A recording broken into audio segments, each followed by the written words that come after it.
Grabe, nakaka-proud bilang Geely Okavango owner kasi napakatipid sa gasolina, lalo na sa long drive. Halos 1,000 pesos lamang aming nagastos sa gasolina from Rizal to Tagaytay.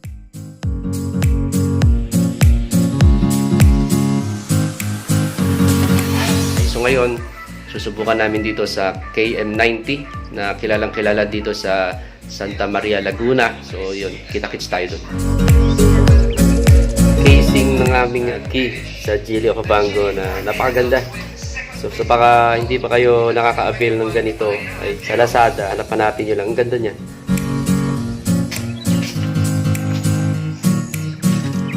Punta tayo sa KM90.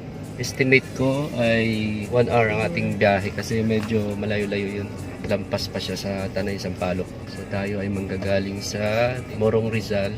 Sa mga gustong malaman kung okay bang Geely Okavango sa fuel consumption, napakaganda niya sa long drive. At ang oras natin ay mag-alas 12. 11:54. So ang plano namin, doon na lang kami mananghalian sa KM90. Sigurado late na ang aming kain, pero sanay naman kami.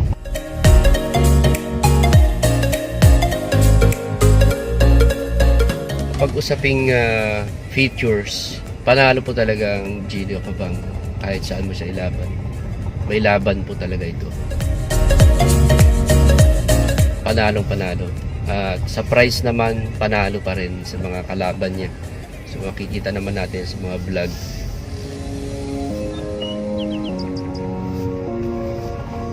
So yan, hindi tayo masyadong nakikita sa labas kasi nga semi-tinted po ito. Madilim na po talaga sa lamin ito, kaya hindi ka basta-basta nakikilala sa labas.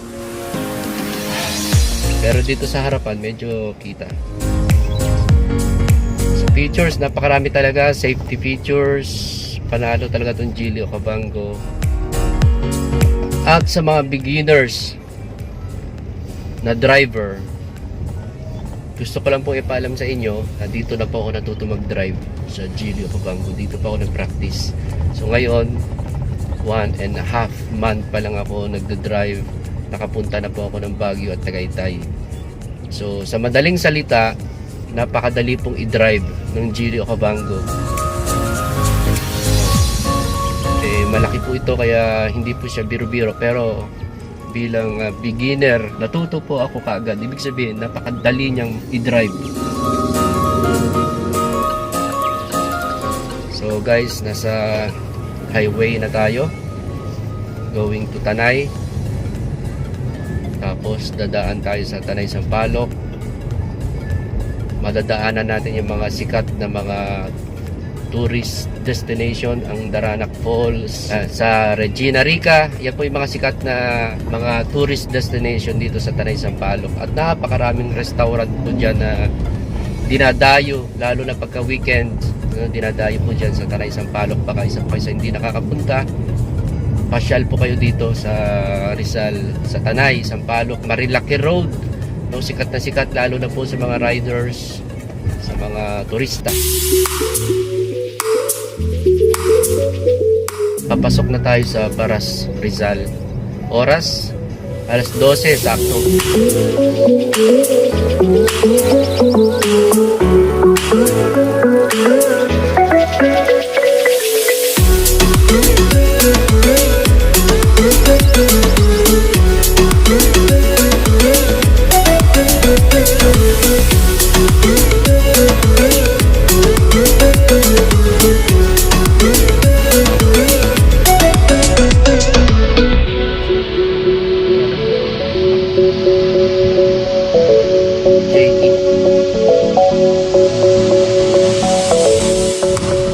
Malapit na tayo sa Santa Maria at ang oras natin ay 12:39.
kilometers na lang ay nasa KM90 na tayo. Pero may nakita kaming magandang view. So baba muna kami para mag-picture muna kami.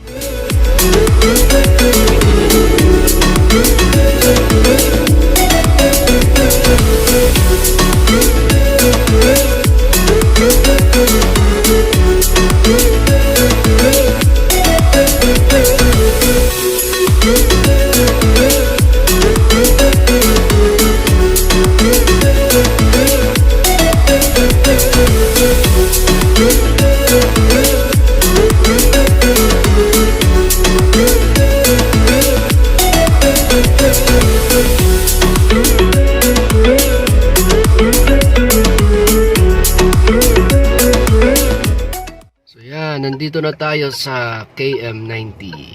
Mabuhay ka, Infanta. Ibig sabihin, boundary siya ng Infanta tsaka Santa Maria, Laguna, no?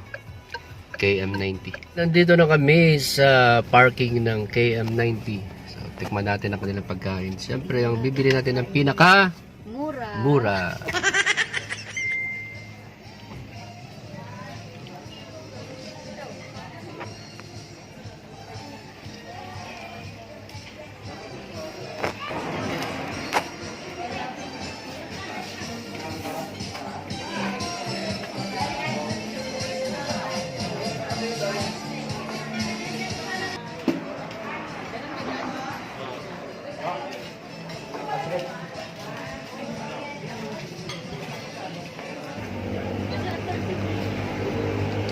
Mayaman ang may-ari nitong lawak na lupa. Oh.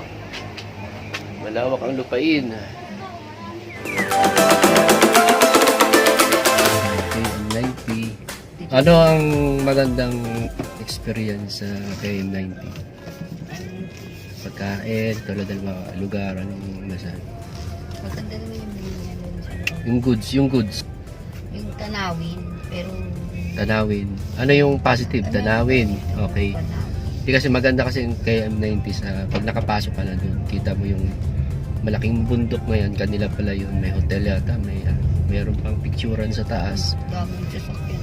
Tapos ang daming tao pala sa loob, ang daming kumakain.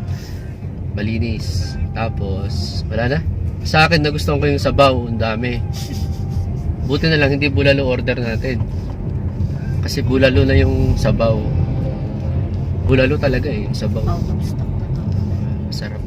Masarap talaga yung sabaw. Talagang bulalo. Pero wala lang laman. Siyempre sabaw nga lang eh. Pero ang laki. Laking mangkok. Talagang malulunod ka sa dami. Mahilig kasi ako sa sabaw. Tapos yung lechong kawali. Ano masabi? Okay naman. Okay naman. Malaki yan. Malaki Malalaki yung tika. mga hiwa. Tapos pansit. Ano masabi mo sa pansit? Masarap. Ako kasi hindi masyadong mahilig sa pansit pero na-appreciate ko ang pansit. Isa yun sa masarap na nakain kong pansit. At sa price, anong masabi mo? Pricey. Masyado bang mahal o? Pricey. So yan, ayon kay Mrs. ay medyo mataas ang price ng KM90. Siguro para sa akin okay din naman kasi malayo siya eh, malayo. Kaya yung ambience binibili natin yun eh, binabayaran natin. Pero kumpara sa ibang restaurant eh, talagang pricey siya. So yan mga ka-relax, medyo malawak ang KM90. So meron pa siyang mga magagandang lugar sa pababa. Kasi pagpasok mo sa restaurant ay mataas pala yung tabing kalsada na yun. Kapag dumungaw ka sa baba ay nandun ang daming mga magagandang mga bulaklak, mga halaman, nandun yung swimming pool. So meron pa dun sa may sobrang mataas na hagdan.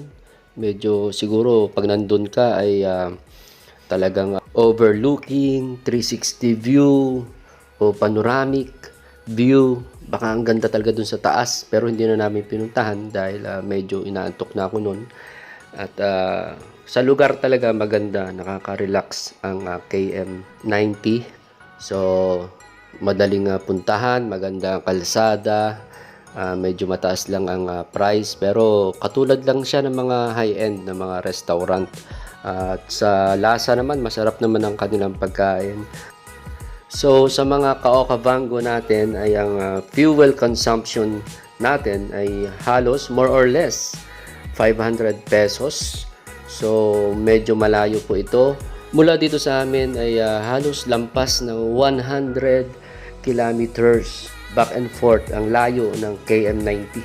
So mga ka-Okavango, good news ito, parang napapansin ko habang tumatagal ang ating Okavango ay parang mas tumitipid, mas lumiliit ang fuel consumption. Ito tested talaga, long drive, napakatipid niya. So napakaliit lang ng nagagastos natin sa gasolina. So maganda ito, good news sa ating mga users ng Okavango.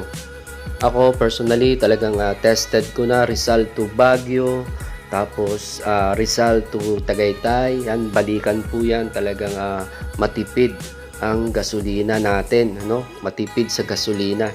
Disclaimer lang, hindi po tayo magaling mag-review ng mga car, so beginner lamang po akong driver, pero ang sinishare ko lang sa inyo o sa ating lahat ay experience ko lang sa paggamit ng kotseng ito. At ako personally talagang gustong-gusto ko itong Geely Okavango, hindi ako nagsisisi. At sa features pa lang, panalo na tayo, sa price, panalo na tayo. Siyempre, marami pa namang magandang mga kotse dyan, pero ito pinagmamalaki ko na, ang Geely Okavango Urban Automatic 2023.